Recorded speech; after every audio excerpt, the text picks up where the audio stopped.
नमस्कार. आपल्या बरोबर आहेत मुख्यमंत्री उद्धव ठाकरे. आपण त्यांच्याशी राज्य, देश, विश्व अनेक विषयांवर, खास करून करोना संदर्भात जी स्थिती निर्माण झाली आहे त्याच्यावरती आपण त्यांच्याशी चर्चा करतोय. आणि जी माहिती आपल्याला खरोखर माहीत नव्हती, जसं मगाशी म्हणालो की जागतिक आरोग्य संघटनेच्या माध्यमातून सुद्धा अनेकदा ही माहिती आम्हाला समजली नाही, ही राज्याच्या मुख्यमंत्र्यांनी आपल्याला दिली. हे कौतुकास्पद आहे. आपण परत चर्चेला सुरुवात करू.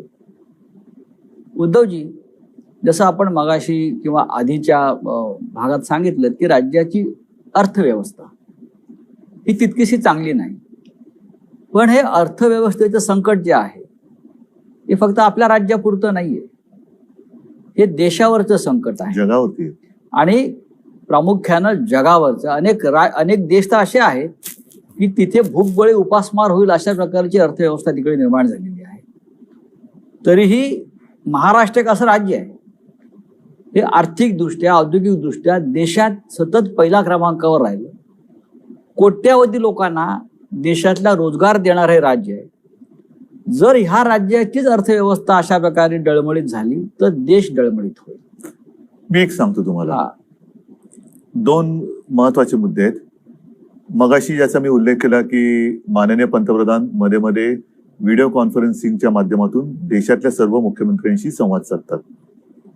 त्यातल्या पहिल्या किंवा दुसऱ्या संवादात त्यांनी सांगितलं होतं की तुम्ही कोणीही अशी एखादी योजना जाहीर करू नका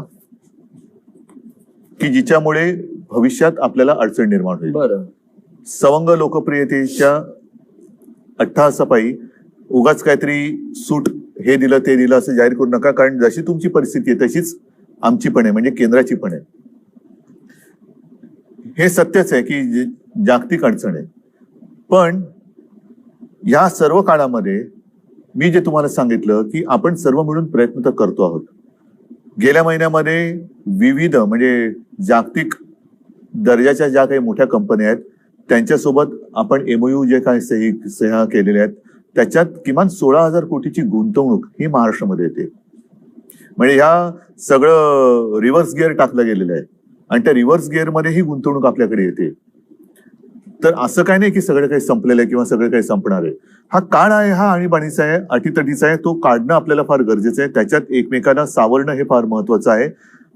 उद्योगधंदे हे पुन्हा सुरू होणार आहेत आणि काही ठिकाणी तर आपण 50,000च्या आसपास तर राज्यामध्ये सुरू झालेले आहेत. विशेषतः आपण मुंबई आणि पुणा हा जो काय पट्टा आहे हा दाट लोकवस्तीचा असल्यामुळे इथे याचा प्रादुर्भाव हा मोठा आहे. याचं कारण लोकवस्ती आहे आणि लोकवस्ती आहे म्हणून प्रादुर्भाव आहे. इथे हा महत्वाचा औद्योगिक बेल्ट असल्यामुळे इथे थोडं आपण बंद किंवा लॉकडाऊन हा पाळतो आहोत. पण इतरत्र महाराष्ट्रात हा जेव्हा रेड, ऑरेंज आणि ग्रीन झोन अशी वर्गवारी होती त्यावेळेलाच आपण म्हणजे किमान मे महिन्याच्या मध्यावर किंवा शेवटाला असेल ऑरेंज म्हणजे तेव्हा काय होतं की एखाद्या जिल्ह्यात ठराविक भागातच केसेस आहेत, बाकी मोकळे आहे, तर आपण तिकडे त्यांना मुभा दिली. ग्रीन झोन मध्ये तर काहीच हरकत नव्हती, तिकडे उद्योगधंदे सुरू झालेले आहेत. आपण जशी आपली सरकारची कामं आहेत, रस्त्याची असतील, धरणाची असतील, कोस्टल रोडचं असेल, ग्रामीण भागात काय असेल, त्याच्यानंतर कापूस खरेदी असेल, दूध सुद्धा असेल, दुधासाठी सुद्धा आपण दूध खरेदी 31 तारखेपर्यंत करतो आहोत. मक्याची आहे, सगळ्याची आहे. ज्यांचं बियाणं बोगस निघालं त्यांना आपण नुकसान भरपाई मिळवून देतो आहोत. हे सगळं आपण करतोय. ह्याच्यात एक महत्वाचा मुद्दा असा, म्हणजे आपण हातावर हात ठेवून गप्प नाही बसलेलो. साधारणतः 16,000 कोटीचे एमओयूज हे आपल्या राज्याने सह्या केलेले आहेत. आणि एमओयू म्हटल्यानंतर ही प्राथमिक अवस्था असते. त्याच्यानंतर पुढची बोलणी आता सुरू आहेत आणि त्याही पलीकडे जाऊन आणखीन काही हजार कोटीचे एमओयू म्हणजे नवीन गुंतवणूक, नवीन पूर्णपणे. वरती किती विश्वास ठेवतात? कारण या आधीच्या उद्योगमंत्री आपलेच होते. सांगतो काही हजार कोटीचे एमओयू केले होते, पण त्यातली इन्व्हेस्टमेंट काही इथे नाही केली. ह्याचं कारण का की तुमचा उद्योगमंत्री एकटा असून चालत नाही, तुमचं सरकार. आणि त्या काळात जो मगाशी तुम्ही उल्लेख केला की हे सगळं चालू असताना नोटबंदी आली.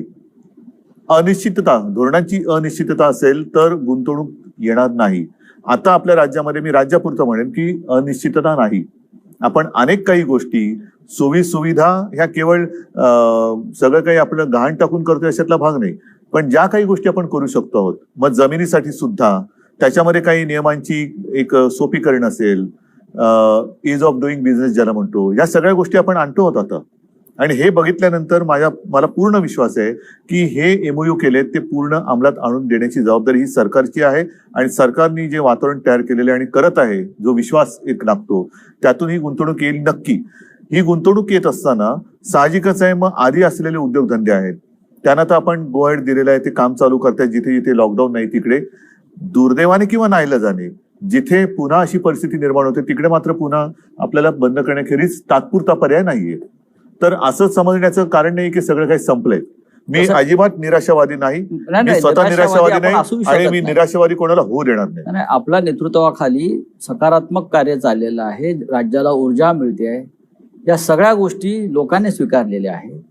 बघा, एक सरकारने एक शब्द आहे, संयम. आणि जो आपल्या बाबतीत काय वापरला जातो सांगतो. आता या शब्दाची सुद्धा गंमत आहे. एखादं अक्षर, म्हणजे शिवसेना प्रमुख म्हणायचे की अक्षर जुळून शब्द बनतो आणि त्या शब्दाचे मंत्र होतात. आता शब्दाची ओवी पण होते आणि शब्दाची शिवी पण होते. आता जसं संयम आहे, या संयमातला स काढला तर काय होईल?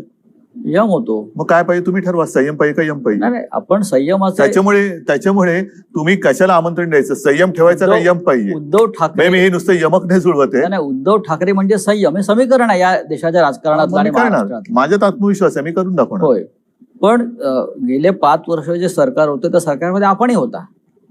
उद्योग खातं सुद्धा आपल्याकडेच होतं. या काळामध्ये केंद्र असेल, राज्य असेल, startup India, make in India, आणि त्यावेळेला सुद्धा सामन्याने माझ्या मुलाखती घेतलेल्या आहेत. होय, त्याच्यामुळे त्या सामन्याच्या मुलाखती वाचा. होय, startup India, make in India, त्यानंतर एमओयू, असे कोणतेही एमओयू शेवटपर्यंत प्रत्यक्ष कृती हे अवलंबून राहतं त्या सरकारच्या धोरणावरती. म्हणजे नुसती उत्सवप्रियता असेल तर काही होणार नाही. मी जे तुम्हाला सांगितलं की आता जे आपले सगळे साथी सोबती महाविकास आघाडीचे सगळे सहकारी आहेत, मग पवार साहेब आहेत, अगदी काँग्रेसचं सुद्धा, किंबहुना सोनियाजी आहेत आणि त्यांची इथली काँग्रेसची लोक आहेत, या सगळ्यांना आता आपल्याला तिघा नाही, जे काही एक अनुभवातून शहाणपण आलेले आहे ते शहाणपण आपण आता आपल्या कामात दाखवतो आहोत. आणि आतापर्यंत मागे वळून बघताना आपल्याकडनं काय राहून गेलं किंवा एकूणच सरकार, मग मी तिकडे पक्षाची लेबल लावून सरकार बघत नाही. सरकार हे सरकार असतं. या सरकारकडनं काय राहिलं होतं, काय चांगलं झालं होतं, ह्याचा सगळा एक आढावा घेऊन आपण या गोष्टी करतो. आणि ही सुद्धा गोष्ट जी 16,000 कोटीची एमओयूची आहे, ही सुद्धा मी घरात बसून केलेली आहे. हो, आम्ही पाहिलं ते. हे सुद्धा घर बसल्याच केलेलं आहे. मी कुठेही भटकत गेलो नव्हतो की इकडे जा तिकडे जा तिकडे जा, काही नाहीये. आपली जी सिस्टीम आहे, पुन्हा सिस्टीम ही काम करते. सगळेजण, काही लोक त्यांच्या देशातून त्याच्यात सहभागी झाले होते. आपले काही लोक, मी घरात नव्हतो, देसाई साहेब आणि सगळे सहकारी मंत्रालयातून असते. त्यामध्ये चीनची गुंतवणूक किती आहे? आता ह्याच्यामध्ये एक सांगतो तुम्हाला, चीनच्या गुंतवणुकीबद्दल, चीनची गुंतवणूक किती पेक्षा असावी की नसावी, हा महत्वाचा भाग आहे. आणि हा प्रश्न मी ज्या वेळेला पंतप्रधानांनी चीनच्या समस्येबाबत एक व्हिडिओ कॉन्फरन्स घेतली होती त्याच्यात विचारलेला होता की तुम्ही देशाचं एक धोरण ठरवा. आपल्याकडे काय होतं की पाकिस्तान बरोबर संबंध जरा ताणले गेले का मग पाकिस्तान मुर्दाबाद, पाकिस्तानबरोबर कोणतेही संबंध नको, त्याच्याबरोबर खेळ नको, क्रीडा नको, हे नको, ते नको. आणि जर ओसरलं सगळं, हा. मग खेळ आणि राजकारण तुम्ही एकत्र आणू नका, कला आणि राजकारण एकत्र आणू नका, हे सगळी बौद्धिक आपण घ्यायची. हो. पण ताणलं जातं तेव्हा आपली भूमिका खबरदार जर टाच मारून यायची असते. मग तो खेळाडू पण नको, कलावंत पण नको, काही उद्योग नको. तसंच चीनच्या बाबतीत तुम्ही एकदा ठरवा, वस्तू तर सोडाच, पण उद्योगधंदे आपण आणायचे की नाही आणायचे हे देशाचं धोरण असलं पाहिजे. राष्ट्रभक्ती ही सगळ्या देशाची सारखी असली पाहिजे. माझी आहे, नसेल आपण ते होल्डवरती ठेवलेलं आहे, नको असेल द्या पाठवून. पण उद्या पुन्हा हिंदी चीनी भाई भाई करून तुम्ही जर का फिरवणार असाल सगळ्या चीनच्या पंतप्रधानांना, तर मग ही संधी तर संधी घालवायची का? आणि घालवायची असेल तर मग एकदा दिशा ठरवा, आपण जाऊ पुढे. उद्धवजी, आपण जेव्हा मुख्यमंत्री नव्हता तेव्हाही काही प्रकल्पाच्या बाबतीमध्ये आपण स्वतः जातीनं लक्ष घातलं, विशेषतः कोस्टल रोड मुंबईतला. हो. आता सध्याच्या या संपूर्ण संकट काळामध्ये किंवा आर्थिक व्यवस्था आपण जर पाहिली तर कोस्टल रोड होणार आहे की नाही? चालू आहे काम, जोरात चालू आहे. बरं. कोस्टल रोडचं काम कुठेही थांबलेलं नाही. कोस्टल रोडचं काम सुरू आहे. त्याच्यासाठी आपण पैशाचं सुद्धा आयोजन नियोजन करून ठेवलेलं आहे आणि कोस्टल रोडचं काम सुरू आहे. त्यानंतर दुसरा विषय येतो बुलेट ट्रेनचा. बुलेट ट्रेनची गरज नाही असं आपणही म्हणाला होता. श्री शरद पवार सुद्धा म्हणाले होते की बुलेट ट्रेनमध्ये आपल्या राज्याला फायदा नसून आपल्या राज्याने याच्यात गुंतवणूक करणं बरोबर नाही. तरीही 60% जमीन संपादन महाराष्ट्रात झालंय आतापर्यंत. त्याच्यामुळे बुलेट ट्रेनचं नक्की भविष्य आहे. प्रत्येक गोष्टीला केवळ एकच बाजू नसते, अनेक बाजू असतात. ह्याच्यामध्ये आपण स्थानिक लोकांचा विचार करणं हा फार महत्वाचा आहे. राज्य म्हणून बुलेट ट्रेनची आवश्यकता राज्याला जर असेल तर ती मी म्हणेन माझ्या मुंबई नागपूरला जोडणारी बुलेट ट्रेन द्या, माझी राजधानी आणि उपराजधानी जोडणारी ट्रेन द्या, की जेणेकरून हा सुद्धा जो विदर्भाचा थोडासा एक त्यांच्या मनातल्या मनात कारण नसताना एक दुरावा निर्माण करून दिला जाण्याचा प्रयत्न केला जातो, तो दुरावा नष्ट होईल. जसा समृद्धी महामार्ग होतो, ज्याला आता शिवसेना प्रमुखांचं नाव दिलेलं आहे, तसंच मुंबई नागपूर जोडणारं मला बुलेट ट्रेन द्या, मला आनंद होईल. सुरत मुंबई याचा आता काही उपयोग नाहीये, ज्याची आता काही आवश्यकता नाहीये. पण हे करत असताना जमीन भूसंपादन करते वेळी जिथे विरोध झालेला आहे, ज्यांचा विरोध आहे त्यांच्या मागे शिवसेना पक्ष म्हणून ठाम उभी आहे. सरकार म्हणून तर जे काही करायचं तो निर्णय आपण घेऊच, पण ज्यांचा विरोध आहे त्यांच्या पाठी शिवसेना आहे. आता काही जणांनी जर का स्वतःहून जमीन दिली असेल, बुलेट ट्रेन होणार की नाही, कारण शेवटी राज्य सरकारची गुंतवणूक आहे. सांगतो ना मी. आता जिथे पहिला मी जमिनीचा विषय घेतो, ज्यांनी स्वतःहून जमीन दिली असेल त्यांनी तो सगळा कारभार झाला असेल. ज्यांचा विरोध आहे म्हणून मी म्हटलं की पहिलं ग्रामीण किंवा तळागाळातल्या लोकांचं, जसं नाणारचा विषय आहे, नाणार सुद्धा सरकारने केलाच होता की करार, पण तो जनतेने हाणून पाडला. आम्ही शिवसेना म्हणून जनतेच्या सोबत उभे राहिलो. आता सरकार म्हणून मला काय जर का सगळ्यांना मान्य असेल करू करार, पण जेव्हा हा अंतिम टप्प्यामध्ये आता आपण हे मधले 2-3 महिने आपले ह्याच्यात सगळे कोरोनामध्ये गेले, त्याच्यामुळे सगळे विषय हे मागे पडले. त्याच्यामध्ये बुलेट ट्रेन जरी असलं तरी त्या बुलेट ट्रेनचा विषयच बॅकसीटला गेला आणि तो विषय म्हणजे कोणी त्याच्याबद्दल काही विचारपूस पण केली नाही आणि त्याच्याबद्दल काही चर्चा पण झालेली नाहीये. आता ह्याच्यावरती सुद्धा सरकार म्हणून निर्णय घेताना शेवटी सरकार हे सरकार असतं आणि सरकार म्हणून निर्णय घेताना माझं काम असं आहे की माझी भूमिका ही व्यक्तिगत असू शकते जी जनतेच्या सोबत राहण्याची आहे, पण राज्याच्या हिताचा जेव्हा विषय असेल की ह्याच्यात हित आहे का अहित आहे, तेव्हा माझं मत आहे की सगळ्यांना थोडं एकत्र बोलून आपल्याला निर्णय घेण्याची आवश्यकता आहे. विरोधी पक्षामध्ये आपण असताना सरकारनं 250-300 कोटी रुपये का द्यावे असा प्रश्न आपण सगळ्यांनी उपस्थित केला. तो माझा मुद्दा आजही कायम आहे. पण आता सरकार म्हणून आम्ही असताना हा काची सोडवणूक करण्याची गरज आहे. काला काही कारण आहेत का? खरंच ह्यातनं काही फायदा होणार आहे का? दाखवा आम्हाला कुठे फायदा आहे, काय होणार आहे फायदा, किती मुंबईतनं आणि सुरतमधनं ये जा होणार आहे, किती आर्थिक घडामोड होणार आहे, काय होणार आहे, हे सरकार म्हणून मला माहिती मिळू द्या. जर पटली जनतेसमोर ठेवतो, पण नसेल तर कदाचित मी असं म्हणेन की एखादी भूमिका मी एकतर्फी घेतली असेल तर ती आत्ता योग्य नाहीये. आत्ता मला अयोग्य वाटलं तर तो मी रद्द करेन. बर, आपली महाविकास आघाडी काय म्हणते? व्यवस्थित आहे. मध्ये मध्ये कुरकुर नाही असं काय नाही. एक गोष्ट स्वीकारली पाहिजे, नक्कीच स्वीकारली पाहिजे आणि ती मी स्वीकारतो की गेल्या 2-3 महिन्यामध्ये फेस टू फेस या गाठीभेटी अवघड झालेत कारण आज सुद्धा मी येताना वाचलं, अजून एका मंत्र्याला कोरोनाची लागण झालेली आहे. हो. बरोबर आहे. अद्यापपर्यंत 2-3 मंत्री म्हणजे जितेंद्र असेल, अशोकराव असतील, हे धनंजय आहे, हे आजारी पडून सुदैवाने बरे झालेले आहेत. जितेंद्र तर फारच जरा गंभीर हे होता. तर अशा ह्याच्यामध्ये ह्या भेटीगाठी थोड्याशा अवघड झालेल्या आहेत. त्याच्यामुळे फोनवरून गाठीभेटी होणं किंबहुना व्हिडिओच्या माध्यमातून होणं ह्या थोड्याफार फरकाने सुरू असतात. पण जिथे जिथे आवश्यकता लागेल, आता म्हणून आपण कॅबिनेट सुद्धा जी करतो ती कॅबिनेट थोडी विस्तारलेली आहे. म्हणजे काही मंत्री हे त्यांच्या कार्यालयात किंवा तिकडे बसतात, जिथे असतील तिकडे. मी माझ्या इकडे बसतो, मंत्रालयात काही जण बसतात. अशी सगळी जरा पसरून ती कॅबिनेट घ्यावी लागते. कारण एका ठिकाणी पुन्हा मी तेच सांगेन की जनतेला आम्ही कायदे सांगायचे आणि स्वतःच नियम तोडायचे, हे बरोबर नाहीये. तर त्याच्यामुळे ह्या काही थोड्याशा गाठीभेटी. काही मंत्र्यांचा असा आक्षेप आहे आणि तो प्रसिद्धी माध्यमात सुद्धा आलेला आहे की मंत्रालयाचं सचिवालय झालंय मधल्या काळामध्ये.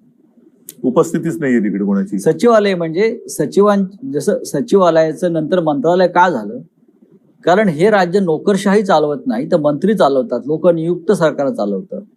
हे चित्र गेल्या 6 महिन्यात बदलल्याचा जो आक्षेप सातत्यानं म्हणजे काय झाले, म्हणजे सचिवांच्या ताब्यात किंवा नोकरशाहीच्या ताब्यात राज्य गेले. म्हणजे काय झाले असं साधारण काही मंत्री म्हणजे काय झाले की नोकरशाही राज्य चालवतात, म्हणजे काय करते, मंत्र्यांचं ऐकलं जात नाही. म्हणजे काय होते, मंत्र्यांचंच ऐकलं जात नाही. म्हणजे मग जर का तसं असेल तर धारावीचं कौतुक, राज्याचं कौतुक, सर्वोत्तम मुख्यमंत्री, या ज्या सगळ्या गोष्टी आहेत ह्या नोकरशाहीने पटवून केलेल्या गोष्टी आहेत का? निर्णय घेण्याचा अधिकार आपला आहे, अंमलबजावणी करून त्यांच्याकडून घ्यायची असते. ज्या यंत्रणेची घडी आहे ही घडी शेवटी यंत्रणा, हे आपलं आपण योग्य बोलताय, ही यंत्रणा राबवण्याची हिंमत तुमच्यात पाहिजे. तुम्ही जर का प्रत्येक ठिकाणी ऑर्डरी तुम्हीच देणार आणि कामही तुम्हीच करायचं तर हे काय गव्हर्नमेंट असू शकत नाही. म्हणजे जसं नागपूरचं प्रकरण सगळ्यांसमोर आहे की तिथे जे महापालिका आयुक्त आहेत तुकाराम मुंडे आणि तिकडलं लोकनियुक्त महानगरपालिका किंवा नितीन गडकरी स्वतः केंद्रीय मंत्री, आता ह्याच्यामध्ये हा फार मोठा वाद अख्ख्या महाराष्ट्रात बरोबर आहे. मग माझं काय म्हणणं आहे, तुम्ही एकतर मग यंत्रणा केराच्या टोपलीत फेकून द्या. मंत्रालय का सचिवालय, सचिव पद्धतच बंद करून टाका. पिन टू पियानो ज्याला म्हणतात ना, A to Z गोष्ट, म्हणजे ऑर्डर पण तुम्हीच काढायची, कामं पण तुम्हीच करायची, मदतीचं वाटप सगळं तुम्हीच करायची. राज्याचे मुख्यमंत्री म्हणून तुम्ही तुकाराम मुंड्यांच्या मागे उभे आहात की महानगरपालिका जे तुकाराम मुंड्यांच्या मागे लागली आहे तिकडे हात धुवून त्यांच्या मागे आहात? तुमचं मत काय, कोणाचं बरोबर आहे? मला असं वाटतं की तुकाराम मुंडे आल्यापासून तिथे शिस्त लागलेली आहे. मग मी कोणाच्या मागे उभं राहायला पाहिजे? शिस्तीच्या मागे उभं राहायला पाहिजे. तसंच आहे.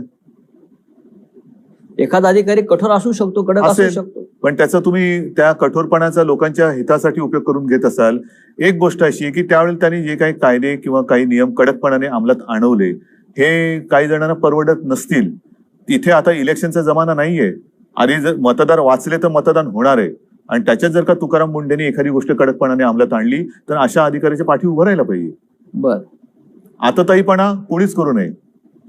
पण जर का चांगली शिस्त लावली जात असेल आणि जनतेचं हित, शेवटी जनता सुद्धा आता उघड्या डोळ्याने बघत असते. तोंडावरती मास्क असेल पण डोळे उघडे आहेत जनतेचे उघडेत डोळे. म्हणून मी मागे सुद्धा म्हटलं होतं की हा महाराष्ट्र आहे, धृतराष्ट्र त्याचं झालेलं नाही आणि होऊ शकत नाही.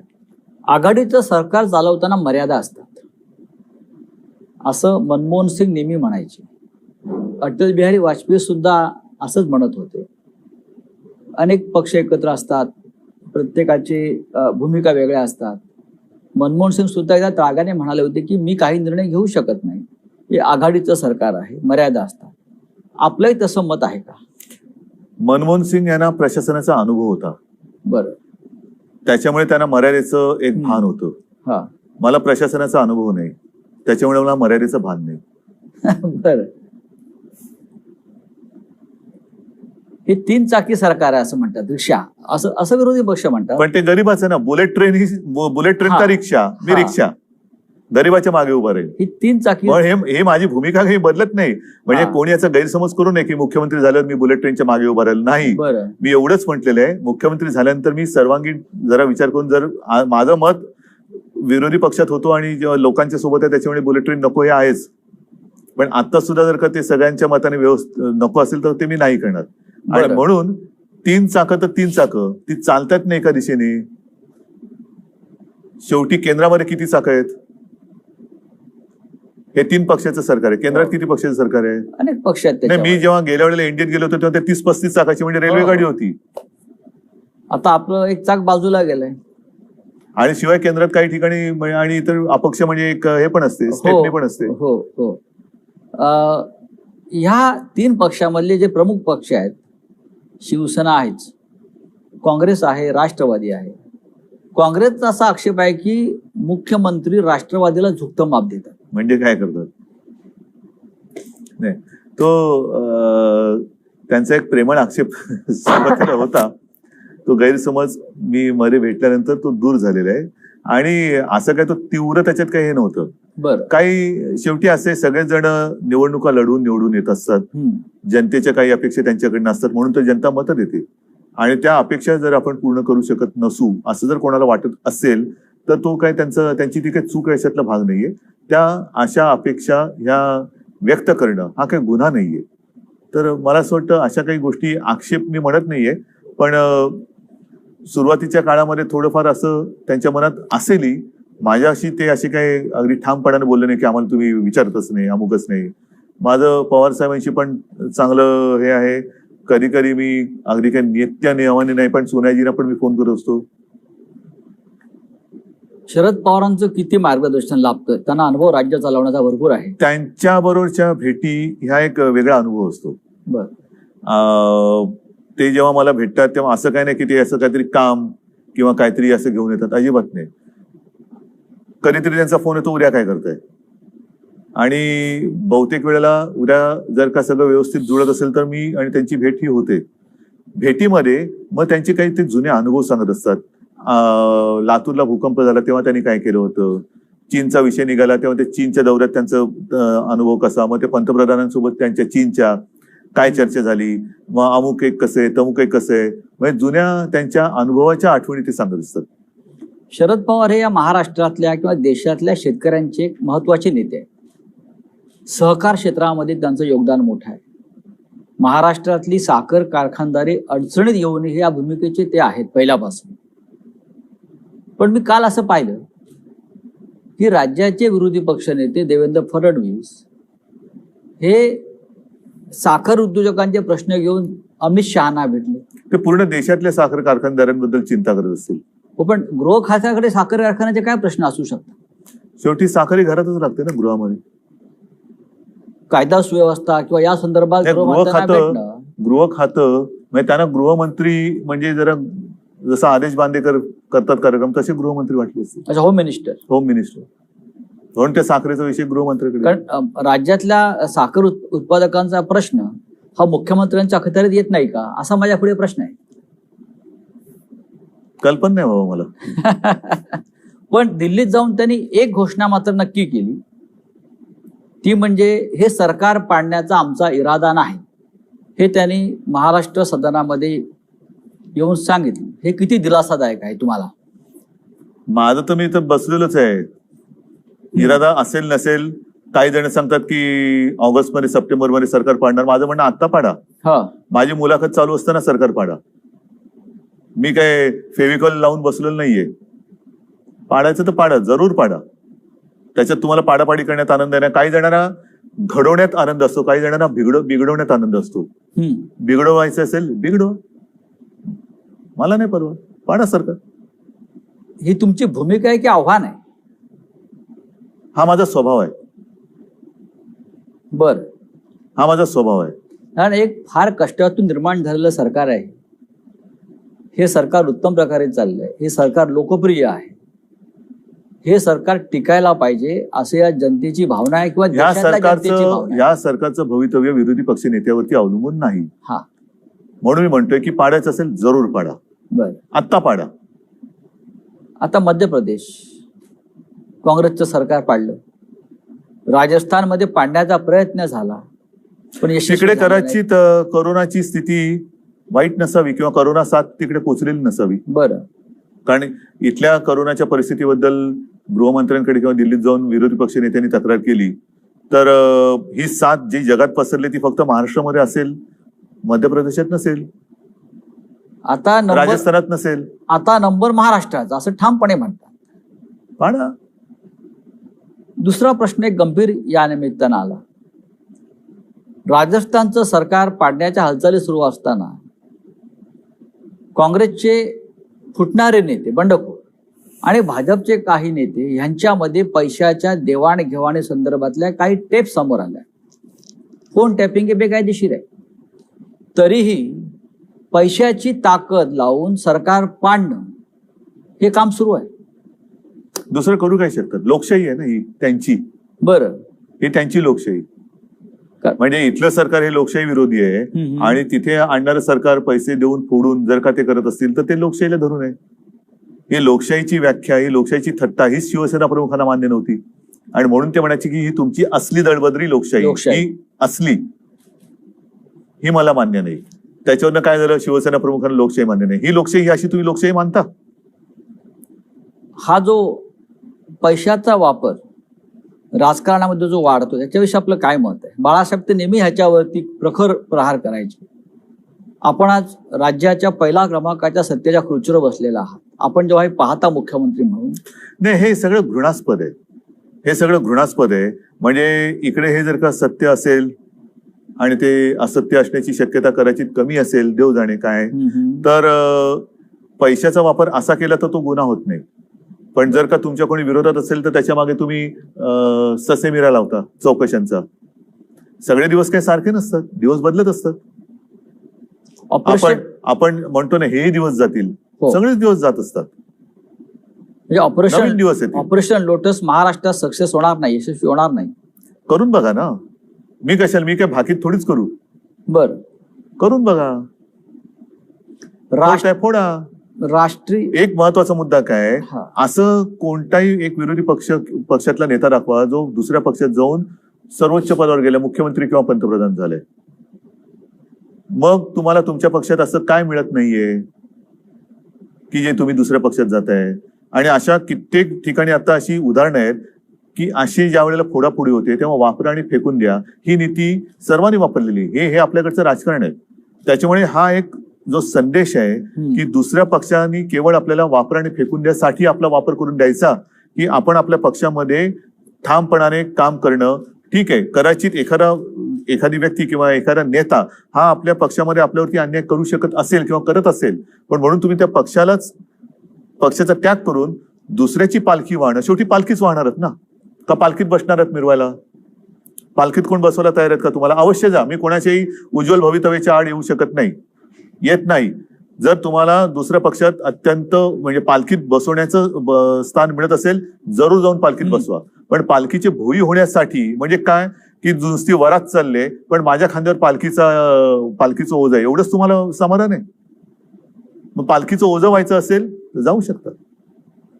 किती असे पक्षांतर केलेले नेते हे दुसऱ्या पक्षात जाऊन मोठे झालेत. एक ठराविक काळ गेल्यानंतर त्यांना सुद्धा बरोबर त्यांचं कारकीर्द ही कापली जाते. हा जो एक मूळ गाभा आहे तुमच्या विचाराचा किंवा तुमच्या पक्षाचा, आज सुद्धा मी ही आघाडी केली का केली? कारण त्यांच्याबरोबर ज्या एका उद्देशाने गेलो होतो तो उद्देश मला कळलं की याच्यामध्ये पोकळपण आहे. म्हणून मी हा निर्णय घेतला. आणि हे सुद्धा मी पुन्हा पुन्हा सांगतो, ध्यानीमनी नसतानाही मुख्यमंत्री पदाची धुरा माझ्यावरती आली नाही, तर माझ्या स्वप्नात सुद्धा ही कधी काय संधी मला मिळेल किंवा संधीच्या पाठी जाणं, तुम्ही मला ओळखता.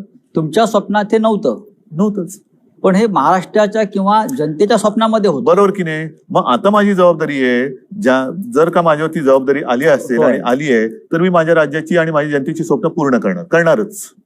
राष्ट्रीय राजकारणाकडे तुम्ही सध्या कोणत्या दृष्टीनं पाहताय? कोणत्या राजकारणाकडे बघू? राजस्थानच्या बघू, दिल्लीच्या बघू, मध्य प्रदेशच्या बघू? कारण मग माझ्या शेवटी काय असतंय, आपण दोघे चष्मेवाले आहोत. बरोबर, एक लांबचा चष्मा असतो आणि एक जवळचा असतो. हे नंबर जर का असे बघायला लागले तर आपले कोणत्या दृष्टीने बघायचं? आज देशावर मी सगळीकडे दूरदृष्टीने बघतो. अच्छा, म्हणजे तुम्ही चीनकडे पाहता की नाही? मी सगळीकडे दूरदृष्टीने बघतो. आज चीन जो हिंदुस्थानच्या हद्दीत घुसून आपल्या 20 जवानांची हत्या केली, तुमची नजर तिथपर्यंत गेली की नाही त्या संकटापर्यंत? कारण महाराष्ट्र गेली. काय करू शकतो आपण? महाराष्ट्र हा नेहमी, सह्याद्री हा नेहमी हिमालयाकडे पाहतो, जातो, मदत करतो, ही आपली परंपरा आहे. मान्य. पण ही परंपरा आपण पाळत असताना आपण काय करू शकतो का खरंच, आणि करण्याची आपली इच्छा आहेच का? नाहीतर मी मगाशी म्हटलं तसं की चीनी गुंतवणूक मला काही त्याचं मोठं आकर्षण नाहीये, पण आपण ती नाकारू, आपण ती आता होल्डवर ठेवलेली आहे. तुम्ही आधी सांगा की हे चीन बद्दलचं तुमचं जे काही आताचं जे आहे नातं, चांगलं वाईट, हे किती काळ टिकणार आहे? आता तुम्हाला चीन नको आहे, पण कालांतराने पुन्हा हिंदी चीनी भाई भाई होणार नाही का? जसं मी पाकिस्तान बद्दल बोललो की पाकिस्तानने आपल्याकडे घुसखोरी केली तर आता पाकिस्तान बरोबरचे सगळे संबंध तोडा, काहीच नको त्याच्यामध्ये, आणि मग थोड्या दिवसानंतर मग क्रिकेट मॅच येऊ द्या, चालेल, त्यांचे खेळाडू येऊ द्यात, कलाकार येऊ द्यात, गाणी, गझला, साहित्यिक, आणि मग आम्हाला आमच्याच विरुद्ध त्यावेळेला सरकार नव्हतं आपलं, शिवसैनिकांच्या विरुद्धच आपले पोलीस बंदुका घेऊन रोखून उभे. मग तुमचं वैर आहे पाकिस्तानशी आणि बंदुका आमच्या छाताडावरती. काहीतरी तुमची नीती ठरवा, एकदा एक नीती. जर का असं असं तुम्ही फडफड व्हायला लागलात तर तुमच्या ध्येय, आणि मग मगाशी जी म्हणालात ना की गुंतवणूक MOU वरती, हे सगळी अशी फडफडणारी जी काही तुमची धोरणं असतात ती गुंतवणूकदारांना या किंवा जा सांगत असतात. उद्धवजी, शिवसेनेच्या राष्ट्रीय भूमिकांना फार महत्व आहे. मग राष्ट्रीय सुरक्षेचा विषय असेल, राम मंदिराचा विषय असेल, पाकिस्तान असेल, दहशतवाद असेल, या अनेक महत्वाच्या भूमिका सातत्यानं शिवसेना मांडत आली, ठामपणे मांडत आली. आज सुद्धा चीनच्या संदर्भात असेल, पाकिस्तान संदर्भात असेल, जेव्हा आपण पाहतो तेव्हा आपल्याला असं दिसतंय की आज हिंदुस्थान मोठा देश आहे, पण हिंदुस्थानच्या सीमेवरच्या एकाही राष्ट्राशी आपले चांगले संबंध नाहीत. बरोबर तुमचं. तर आपण एक राज्याचे मुख्यमंत्री म्हणून, शिवसेनेचे प्रमुख म्हणून या धोरणाकडे आपण कशा प्रकारे पाहता की आपल्या शेजाऱ्यांशीच आपले संबंध चांगले नाही? मी असं कधी म्हणणार नाही की तुम्ही आम्हाला सांगा आमचे शिवसैनिक सरहद्दीवरती जाऊन लढतील म्हणून. असं काही जण म्हणतात, तसं मी कधी म्हणणार नाही, असं मी कधी म्हणणार नाही. परंतु शेवटी प्रत्येकावरती काही ना काहीतरी जबाबदारी असते. आज महाराष्ट्राच्या मुख्यमंत्री पदाची जबाबदारी माझ्यावर आहे. होय. देशाच्या पंतप्रधान पदाची जबाबदारी नरेंद्रभाईंवरती आहे, मोदीजींवरती आहे. आणि मध्ये जी काय त्यांनी सर्वपक्षीय एक बैठक घेतली, त्या सर्व पक्षाच्या नेत्यांनी त्यांना सांगितलं की देशावरती जेव्हा संकट येतं तेव्हा आम्ही त्याच्यामध्ये विस्कळीत असं काही होऊ देणार नाही, तुम्ही व्हा पुढे, आम्ही संपूर्ण एक दिल्याने तुमच्या सोबत आहोत. आणि त्याच बैठकीत मी सांगितलं होतं की एक धोरण ठरवा, काय करायचं, नेमकं वागायचं कसं. कारण त्याच्यामध्ये बऱ्याच मुख्यमंत्र्यांनी आपापली मतं मांडली. मी सगळ्यात शेवटी होतो बोलणारा, माझ्या आधी जवळपास सगळे बोलून झाले होते. आणि त्याच्यामध्ये बहुतेकांनी ही एक अपेक्षा व्यक्त केली होती की चीनच्या मालावरती बहिष्कार टाका, भगवान की मूर्ती चीन से आ रही है, हे बंद करा, ते बंद करा, अमुक बंद करा, तमुक बंद करा. आता हे ठीक आहे, ते बंद केल्यानंतर आपण चीनच्या ऍप वरती बंदी घातली, चीनची ऍप आपण बंद केली. आता आपण असं म्हणायचं का टिकटॉक, आपण चीनला आपटला का? नाही. जर आपटला असेल तर आपटणार कधी? नुसती ऍप बंद करून चीनला जर धडा शिकवत असू तर आनंदाची गोष्ट आहे. उद्धवजी, राम मंदिर हा आपल्या जिव्हाळ्याचा विषय. नक्कीच. शिवसेनेनं राम मंदिराचा मार्ग मोकळा केला, हे इतिहास सांगतो. त्या राम मंदिराच्या संदर्भात आपण सुद्धा अयोध्येला गेलेला आहात, मुख्यमंत्री नसताना आणि मुख्यमंत्री झाल्यावर सुद्धा. म्हणजे आपण आपल्या भूमिकेमध्ये कोणताही बदल केलेला नाही. भूमिपूजन 5 ऑगस्टला होईल अशी तारीख जाहीर झालेली आहे. आपण त्या भूमिपूजनाला जाणार का? नुसतं हो किंवा नाही हा मुद्दा मी माझ्या व्यक्ती म्हणून काही सांगू शकेन. बरं. पण महत्वाचा मुद्दा जो आपण प्रश्नामध्ये एक सांगितला की राम मंदिराच्या लढ्यात शिवसेनेची भूमिका ही इतिहासाने दखल घेतलेली आहे. हो. मी मुख्यमंत्री नव्हतो त्याही वेळेला राम मंदिरात गेलो, किंबहुना योगायोग ज्याच्यावरती माझी श्रद्धा आहे, माझी भावना हीच सांगते. नोव्हेंबर 18 मध्ये मी पहिल्यांदा राम मंदिरला गेलो होतो, आपण सोबत होतात. शिवनेरीवरची म्हणजे शिवजन्मभूमीची एक मूठ माती मी घेऊन गेलो. त्याच्यानंतर या विषयाला खूप चालना मिळाली. त्याच्या आधी हा विषय थंड बस्त्यात होता, कोणी काही विषयच काढत नव्हतं. शिवसेनेने सुरुवात केली, जर उशीर लागत असेल तर कायदा बनवा, वटहुकूम काढा, काय वाटेल ते करा, पण राम मंदिर बनवा, आपलीच मागणी होती, ही शिवसेनेची मागणी होती. त्याच्यासाठी आपण अयोध्येला गेलो. तुम्ही योगायोग म्हणा, काही म्हणा, त्या विषयाची सोडवणूक तर वर्षात झालीच. पण ज्या नोव्हेंबरमध्ये 18 नोव्हेंबरमध्ये मी तिकडे गेलो, त्याच्या पुढच्या नोव्हेंबरमध्ये तो प्रश्न पण सुटला आणि मी मुख्यमंत्री पण झालो. ही माझी श्रद्धा आहे. ज्याला कोणाला ह्याला अंधश्रद्धा म्हणायचं असेल तो त्यांच्याकडे विषय. माझी श्रद्धा आहे आणि ती आहेच, असणारच आहेच. मुद्दा काय येतो की सर्वत्र सध्या करोनाचं थैमान आहे. मी ठीक आहे, मी म्हणेन मी जाणारच, मला काही बिघडत नाही, मी मुख्यमंत्री आहे आणि नव्हतो तेव्हा सुद्धा मला तिथे मानपान सगळं मिळालं. ती शिवसेना प्रमुखांचा आणि माझा मुलगा म्हणून ती पुण्य माझ्याकडे आहेच. आता तर मुख्यमंत्री आहे, मला बंदोबस्त मिळेल, मी व्यवस्थित जाईन, मी पूजा अर्चा करून किंवा त्या कार्यक्रमात सहभागी होऊन परत येईन. पण हे मंदिर हे सर्वसामान्य मंदिर नाहीये. एखाद्या गावात जरी मंदिर बनवायचं झालं तरी गावकरी जल्लोषात एकत्र येतात, कारण त्या गावासाठी ते राम मंदिर असतं अयोध्येसारखं. जे अनेक लोक अयोध्येला जाऊ शकत नाही त्यांच्यासाठी त्या गावाचं मंदिर हे महत्वाचं असतं. अनेक सभा समारंभ किंवा लग्न किंवा इतर काही गोष्टी त्या मंदिरातल्या देवाच्या साक्षीने होतात गावामध्ये.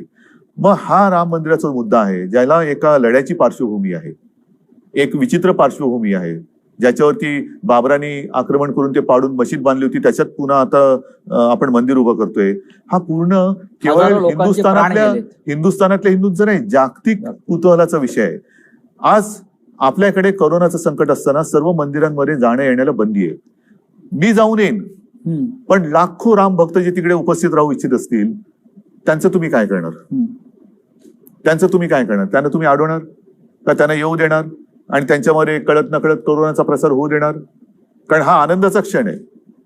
आणि नाही तर तुम्ही व्हिडिओ कॉन्फरन्सवरनं उद्घाटन भूमिपूजन करू शकता.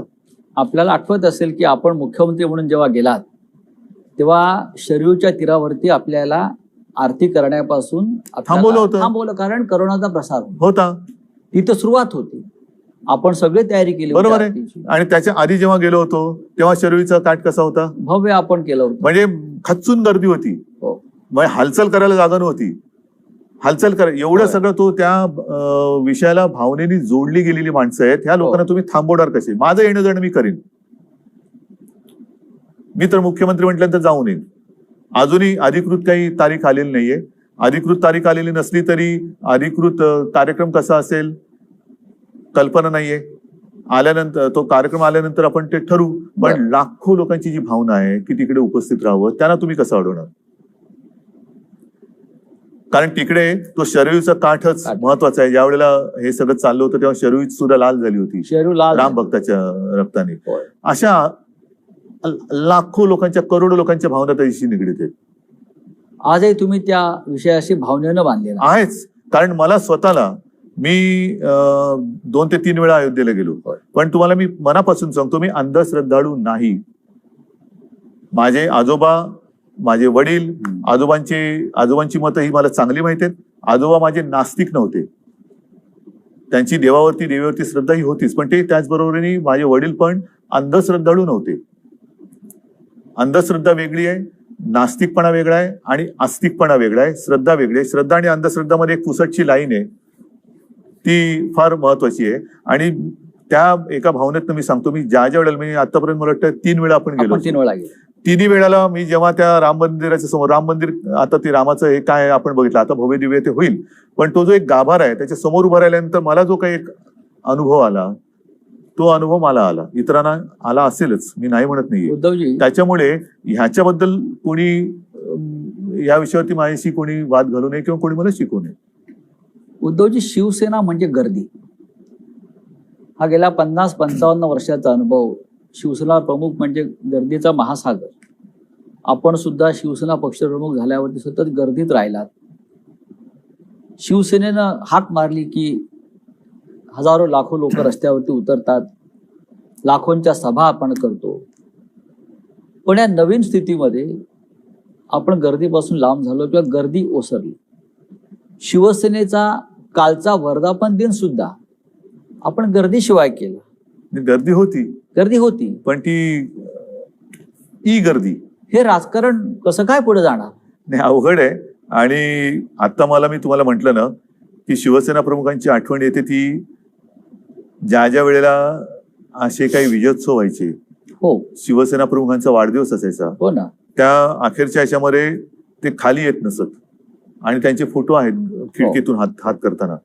ज्या ज्या वेळेला खाली गर्दी व्हायची आणि घोषणा व्हायच्या त्यावेळेला ते उठून बाहेर यायचे खिडकीत आणि हात करायचे. आणि मी त्यांना सांगण्याचा प्रयत्न करायचो की तुम्ही सारखं हे नका करू. मला म्हणायचे हे माझं टॉनिक आहे, माझ्या तब्येतीची चिंता करू नको, हे माझं टॉनिक आहे. हे एवढं महत्व शिवसैनिक आणि आमचं नाते आहे. आमच्या नात्याचं ते यथार्थ वर्णन आहे शिवसैनिक आणि आमचं. आता ह्या टॉनिकचं काय करणार आपण? आता ते टॉनिक मिळवायचं तर आहेच. कोणत्या परिस्थितीत मी टॉनिक नाही सोडणार. बरं, लॉकडाऊनच्या काळात आपल्या प्रधानमंत्र्यांनी एक मंत्र दिला आत्मनिर्भर होण्याचा. चांगला मंत्र आहे की आत्मनिर्भर व्हायला पाहिजे. तुम्ही याकडे कसा बघता? एक प्रश्न आहे राज्याचे मुख्यमंत्री म्हणून. तुमच्या कारकिर्दीमध्ये तुम्ही महाराष्ट्र आत्मनिर्भर कसा करणार? आता शब्दाचे अनेक पैलू आहेत, शब्दाचे अनेक अर्थ असतात, अर्थाचे अनर्थ असू शकतात. मी आत्मनिर्भर म्हणजे एक गोष्ट तुम्हाला सांगतो की सरकार म्हणून मी सुरुवातीला सांगितलं होतं की तुम्ही खबरदारी घ्या, मी जबाबदारी घेतो. बरं, ह्याच्यामध्येच हे आत्मनिर्भरता मी अशी बघतो. तुम्ही खबरदारी म्हणजे काय? जे मी तुम्हाला सगळं आधी बौद्धिक दिलं, कोरोना सोबत कसं जगायचं, ती खबरदारी तुम्ही घ्या. आरोग्य सुविधा वाढवण्याची आणि उपचाराची जबाबदारी आम्ही घेऊ. बरं, बाकीच्या ज्या काही बिघडलेल्या रुळावरनं घसरलेल्या गाड्या असतील, आर्थिक असेल, काही असेल, त्या रुळावर आणण्याची जबाबदारी आम्ही घेतो. पण एकदा का माझी जनता ही खबरदारीने जगायला लागली आणि हा व्हायरस असताना सुद्धा आपण त्याला थोपवू शकलो, तर मी म्हणेन त्याला खबरदारी म्हणा, आत्मनिर्भरता म्हणा. आणि त्या पलीकडे जाऊन असं काय होणार नाही की 7 असल्यानंतर कोण आजारीच पडणार नाही, कारण ही शेवटी एका फ्ल्यूचा हा प्रकार आहे. बरं, फ्ल्यू हा होत जात असतोच. आतापर्यंत या हा व्हायरस येण्याच्या आधी 6-7 प्रकार आपल्या देशात होतेच. त्यातला हा पुढचा एक प्रकार आलेला आहे, म्हणून त्याला तो 19 मध्ये आला म्हणजे कोविड-19 म्हणतात.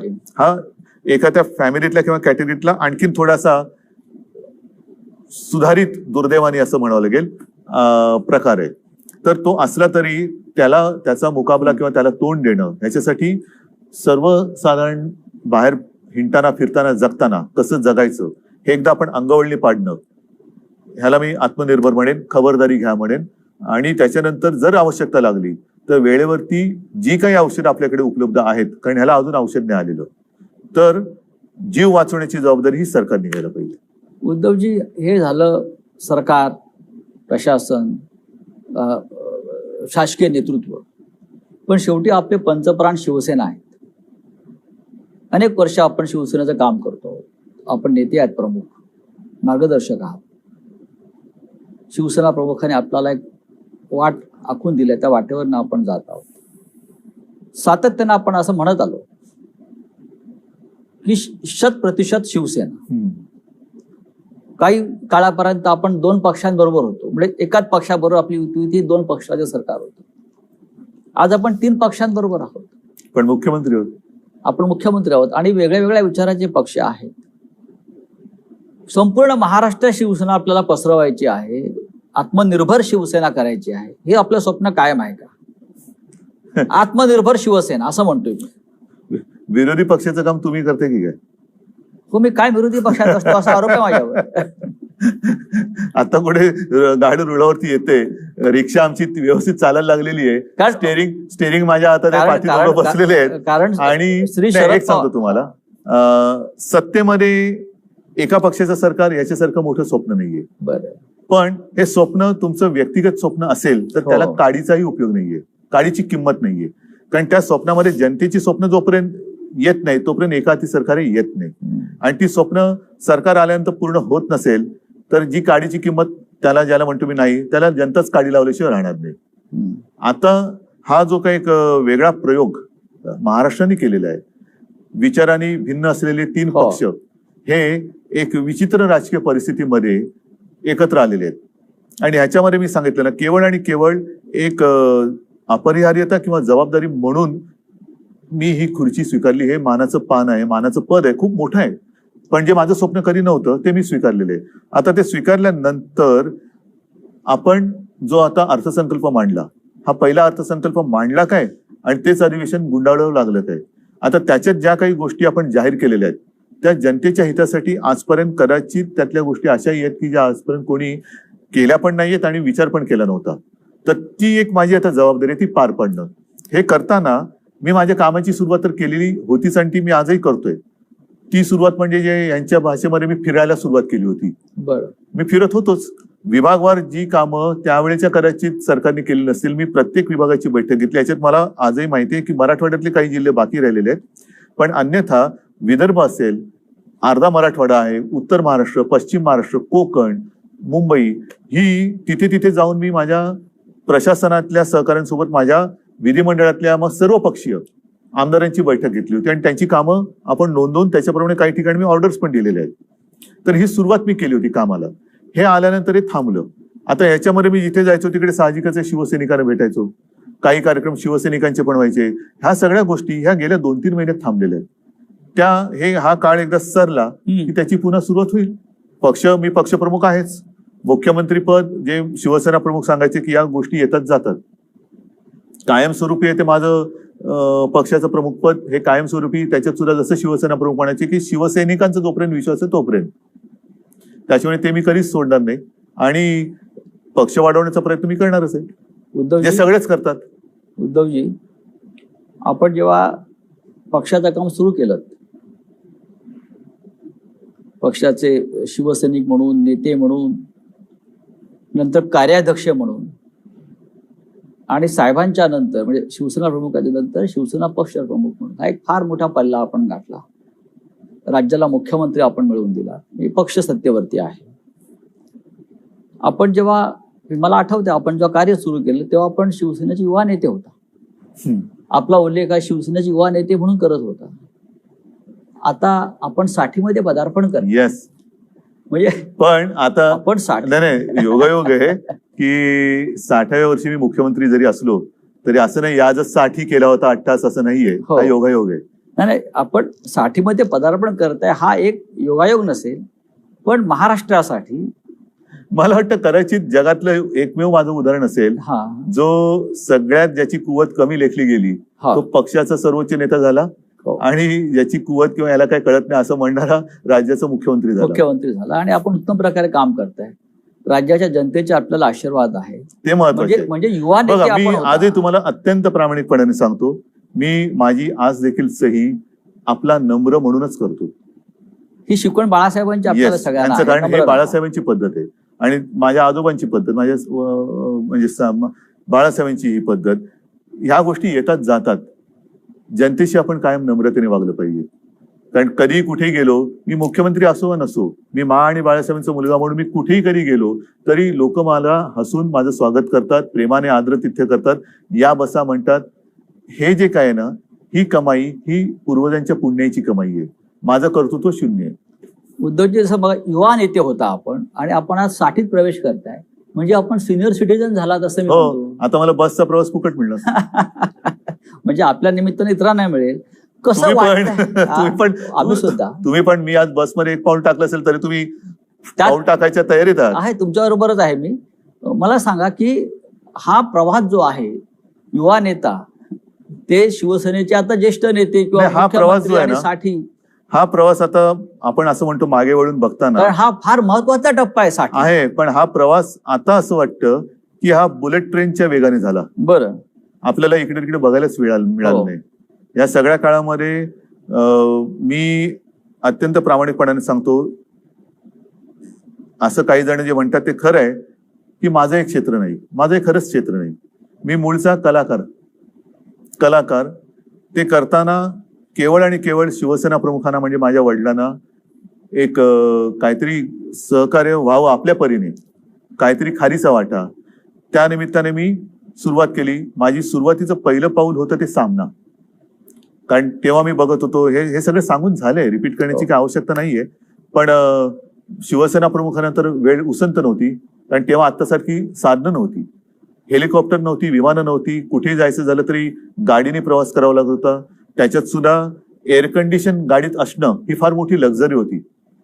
अनेक शिवसेनेचे नेते कार्यकर्ते हे तेव्हा देखील आणि आज सुद्धा काही अंशी मी बघतोय एसटीतनं फिरतात आणि तेव्हा फिरायचे. अगदी वामनराव महाडिक असतील, दत्ताजी असतील, त्यांच्यासोबतचे काही कार्यकर्ते जे आहेत त्यांचं कर्तृत्व फार मोठं आहे. त्यांनी त्यावेळेला ह्या सगळ्या खस्ता खात खात खात शिवसेना पसरवली, बीज पेरली, ती बीज रुजवली आणि त्याला आलेले जे काही अंकुर आहेत ते मी आज बघतोय. म्हणजे जसं कोकणामध्ये म्हणतात पूर्वी, आता त्याच्यात सुद्धा प्रकार आले की नारळाचं झाड आजोबाने लावलं तर नातवाला फळ मिळतं. आज त्यांनी लावलेल्या झाडाची फळं ही आपण चाखतो आहोत. त्याच्यामुळे त्यांचं कर्तृत्व आणि त्यांचं योगदान हे फार मोठं आहे. माझं ह्याच्यामध्ये खरंच काही कर्तृत्व नाही.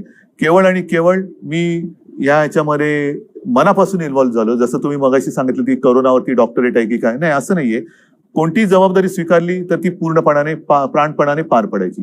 त्याची सामनाची असेल, मग एक संघटनेमध्ये ज्याला म्हणतो आपण शिस्त आणणं असेल किंवा एक यंत्रणा उभी करणं असेल, ह्यातनं मी हळूहळू पुढे करत किंवा हाही माझा तुम्हाला अनुभव सांगितलेला आहे की सुरुवातीला मी भाषणच करत नव्हतो. हो, म्हणजे मला भाषण करता तेव्हाही माझं म्हणणं की येत नव्हतं, आताही माझं म्हणणं मला येत नाही.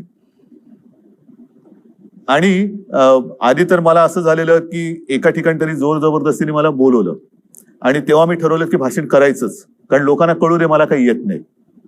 मी भाषण आधी लिहिलं, पाठ करून गेलो, बाईक समोर उभं राहिल्यावर मला भाषणच आठवेना. आणि तेव्हा मला जे सुचलं ते मी बोललो आणि त्याही भाषणाला टाळ्या मिळाल्या. आणि असंच माझं भाषण करत करत मी इथपर्यंत आलो. आज म्हणजे अनुभव एखाद्या गोष्टीचा तुम्हाला असायलाच पाहिजे असं नाहीये. तुम्हाला हृदयात आणि एक अंतःकरणात तळमळ पाहिजे. तळमळ महत्वाची आहे. आपण जेव्हा मुख्यमंत्री झाला तेव्हा संपूर्ण महाराष्ट्रानं टाळ्या वाजवून स्वागत केलं. येस, कारण तळमळ पाहिजे. त्या तळमळीने मी काम करतो. आपण सगळ्यांनी महाराष्ट्राचे मुख्यमंत्री उद्धव ठाकरे यांच्याशी हा दिलखुलास संवाद आपण ऐकला. मुख्यमंत्र्यांनी अत्यंत मनमोकळेपणाने आपल्याशी चर्चा केली. मुळात ते मुख्यमंत्री बोलतात असं आपल्याला वाटत नव्हतं. ते आपल्या घरातलेच एक तसंच सदस्य आहेत. शेवटी मुख्यमंत्री म्हणजे काय, त्याला काय शिंग फुटतात, वडील आहेत, भाऊ असंच वाटत होतं. आणि महाराष्ट्राला त्यांचं हेच रूप जास्त आवडतंय. उद्धवजी, आपण आलात, खूप मोकळेपणानं बोलला, चर्चा केली, याबद्दल धन्यवाद. जय महाराष्ट्र. धन्यवाद सगळ्यांना. जय हिंद, जय महाराष्ट्र.